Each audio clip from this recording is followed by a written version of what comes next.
Hey there, welcome to LSAT Demon Daily. I'm Ben Olson, that's Nathan Fox. We're the founders of LSATdemon.com and our weekly podcast, Thinking LSAT. We have an email here from David.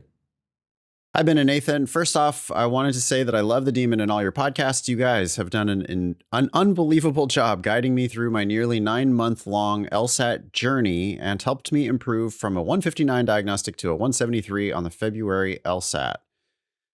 I plan on continuing to study for the June test to score in the mid to high 170s, something I would never have done without the great advice on the podcast. Wow, this guy's following directions. Yeah, that's awesome. Has improved already by 14 points, which is amazing. And, even though you've got a 173 officially, you're still going to take it again to get greedy, to get in the mid to high 170s because you know you can. Yeah, I think that might be the greatest value of the podcast, right? Planting the seed in people's minds that they can go higher. Because how many thousands of people start with a 159 and realize that that's a great score on some level and quit? Yeah, it is possible, y'all, to score in the 170s. It's possible to score in the mid to high 170s. It's possible to improve your score by 15 points like David already has done. But David's like, that's not enough. I'm going for 20 points to try to get that truly elite score. And we see people improve by 25 points, even 30 points. This test is extremely learnable. If you practice it the right way, you can learn it a lot. And yeah, I agree, Ben. Of everything that we, endless hours of us bullshitting on the podcast. It's like, just one takeaway. Okay, here it is. You can actually learn this test and score really high. Yeah.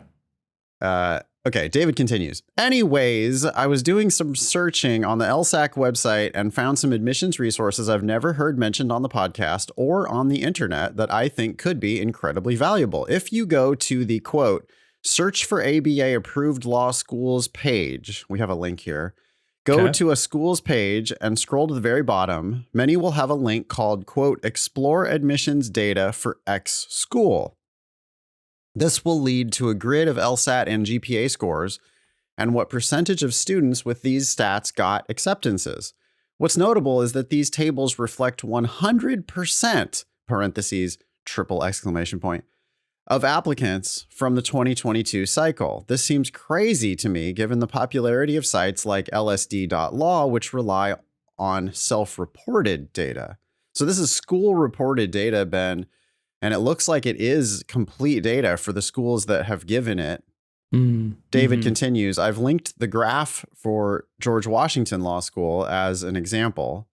Not every school has this, but many schools I was interested in among the 25 to 50 range, that is U.S. News and World Report ranked 25 to 50 schools, did have this data.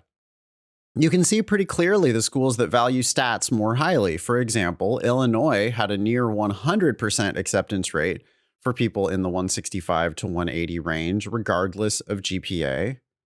You can also see how some schools yield protect, like my alma mater does. Formerly UC Hastings, now, what is it again? UC Law SF. UC Law. Okay. At the end of the day, none of these admission stats change the goal for law school applicants, which is, according to David, get the best LSAT you possibly can. I agree, David. That should be the goal for all applicants. But this seems to be really valuable for letting people know how applicants with similar stats fared. Best, David. So I poked around, Ben, a tiny bit. I was real curious when I heard about Hastings yield protecting. Yeah.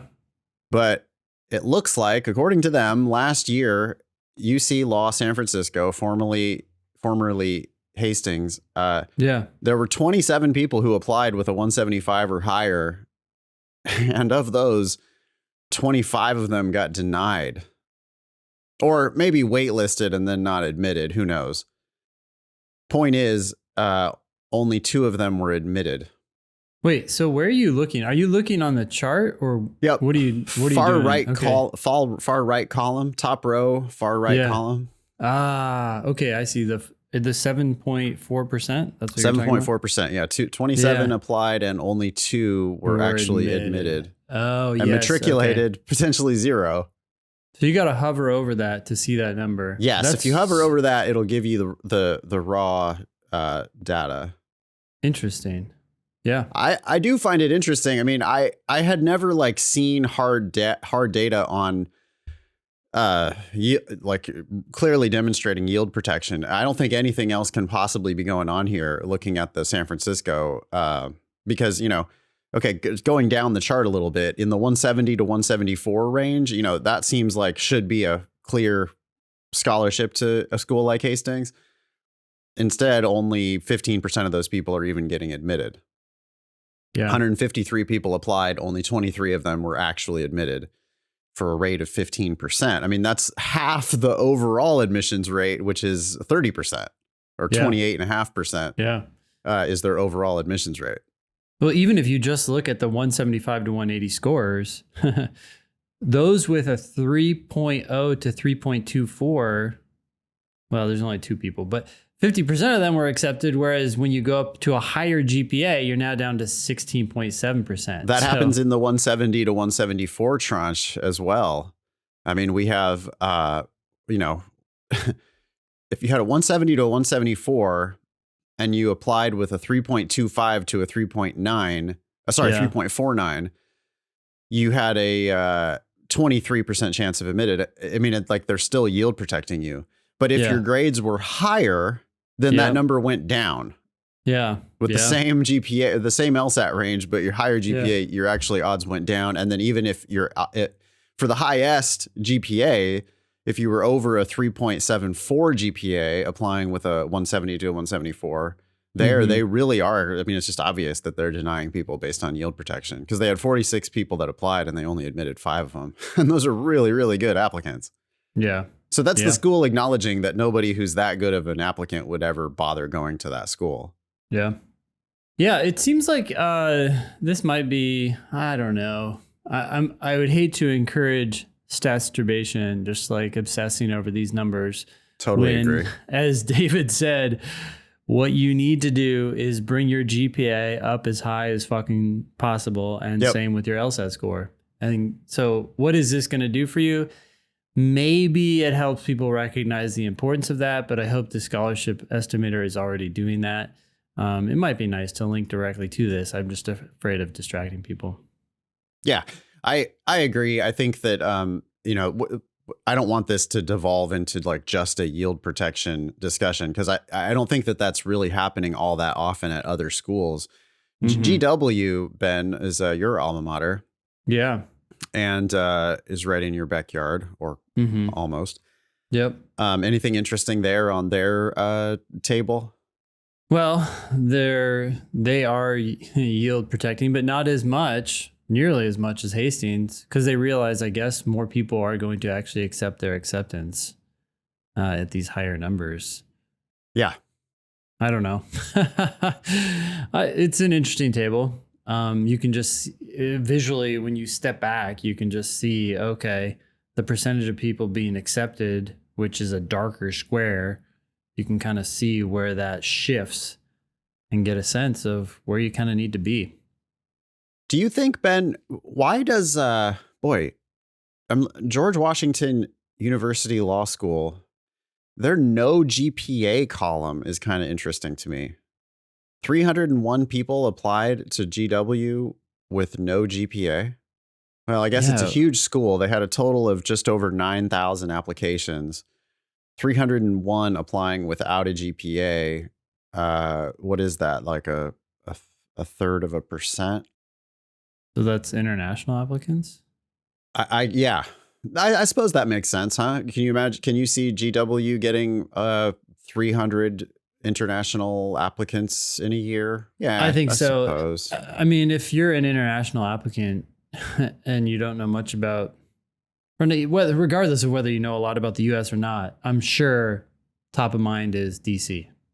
Yeah, this is I think this does seem useful, or at least instructive for people who are applying without a GPA, because that is kind of neat to be able to look and see, okay, well, what was the admissions rate with no GPA at this school. So just like raw, if you're applying with an LSAT but no GPA, you've got a 20% chance, 20.6% chance of getting in to GW. And then that's broken down by LSAT. Obviously, the low LSATs have almost no chance. And then the 5 people who applied with a 175 to a 180, all 5 of them got admitted. Yeah, they all got accepted. That's yeah, interesting. Yeah. Yeah.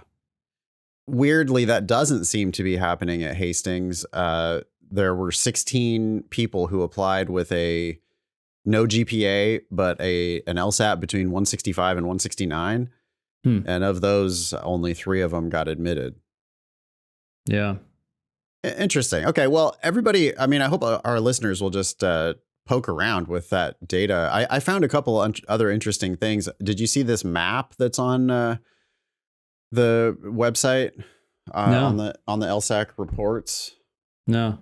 That's kind of cool because it color codes the states to show you where the law schools are. The dark states have more law schools: New York and California, Texas and Florida, Illinois, Ohio.